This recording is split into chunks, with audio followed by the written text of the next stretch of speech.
ethics is so important that it has to be explained in detail. Ethics in experiments. We talked about deception. And what do we do if deception is required and we have carefully considered and decided that we are not going to tell the subjects what this experiment is about, so we can obtain their natural, spontaneous response. Otherwise, the purpose of the experiment will not be fulfilled. So in case we have to do that, then we have to do debriefing.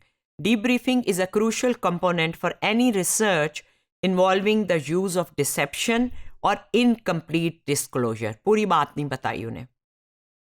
Debriefing occurs when subjects are given the full explanation of how and why subjects were deceived and the true hypothesis being tested by the research. जैसे आपने कभी candid camera वगैरह देखा होगा कि असल में हम ये कर रहे थे और इसलिए कर रहे थे, तो ताकि अब आपने उन्हें डीब्रीफ कर दिया और अपनी जो आपने धोखा या डिसेप्शन या जिसको कहते हैं कवर स्टोरी दी है, उसको एक्सपेरिमेंट का रिजल्ट तो आ गया अब आपको, अब आप उन्हें बता सकते हैं और ये बताना एथिकल कोड का हिस्सा है. ये आमतौर पे सब्जेक्ट की रिएक्टिविटी को कंट्रोल करने के लिए इस्तेमाल होता है. मसलन अगर हमने लोगों को एक वर्ड एसोसिएशन टेस्ट पे टेस्ट करना है, तो वो स्पॉन्टेनियस रिस्पांस तभी देंगे जब उन्हें बताया नहीं जाएगा कि ट्रू पर्पस क्या है. मसलन मैं कहती हूँ कि मैं ये देखना चाहती हूँ कि आपको कुछ वर्ड्स के साथ दूसरे वर्ड्स जो हैं वो कैसे याद आते हैं, और तो मैं कुछ ऐसे वर्ड्स कहती हूँ, रोशनी, तो वो कहता है अंधेरा, टेबल, वो कहता है चेयर, मैं कहती हूँ पॉलिटिशियन, वो कहता है खुदगर्ज और समथिंग, एंड और पॉलिटिशियन, गुड गवर्नमेंट. तो जो उनकी एसोसिएशन है मैं वो देखना चाह रही हूँ. ऐसा एक्सपेरिमेंट हमने किया था, सास, तो कुछ लोग कहते थे माँ की तरह और कुछ लोग कहते थे चुड़ैल. तो इट वाज लाइक कि जो माइंड में है वो निकले. अब ये पर्पस नहीं होगा अगर मैं बता दूंगी कि आपके माइंड के अंदर जो लफ्ज़ इस लफ्ज़ के साथ जुड़ा हुआ है, एसोसिएशन है, मैं वो देखना चाहती हूँ. सो हमने चले यूज़ कर ली.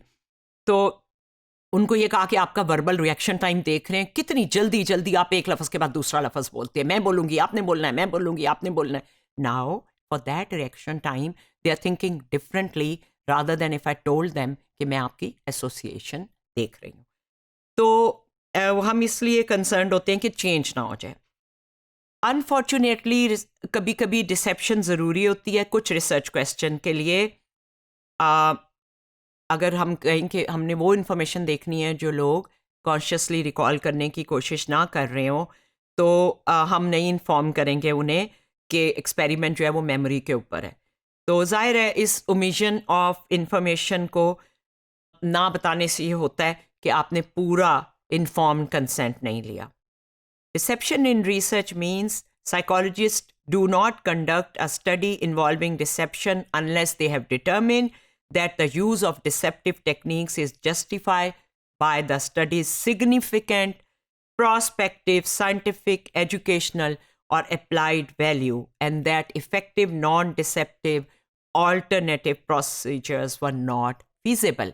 Deception करना ज़रूरी था और कोई प्रोसीजर नहीं था, इससे साइंस को बहुत ज़्यादा फ़ायदा हो रहा है, एजुकेशन को या इसके अप्लाइड जो वैल्यू है वो बहुत ज़्यादा है, ये हमने इस्टेब्लिश कर लिया है. तो फिर हम ये करते हैं. Article 8.07 of APA code. उसके अलावा हम उन्हें ये भी नहीं इस बारे में रिसीव नहीं कर सकते कि आपको पेन होगा, ये रिसीव नहीं कर सकते कि आपको इमोशनल डिस्ट्रेस होगा. बताते हैं हम कि क्यों डिसेप्शन की ज़रूरत है, ये भी APA का कोड ऑफ एथिक्स में. डीब्रीफिंग ये होती है कि अगर डिसेप्शन है तो फिर उनको एक्सप्लेनेशन दें, results and conclusion of the research share करके, जितनी जल्दी हो सके एक्सपेरिमेंट करने के बाद.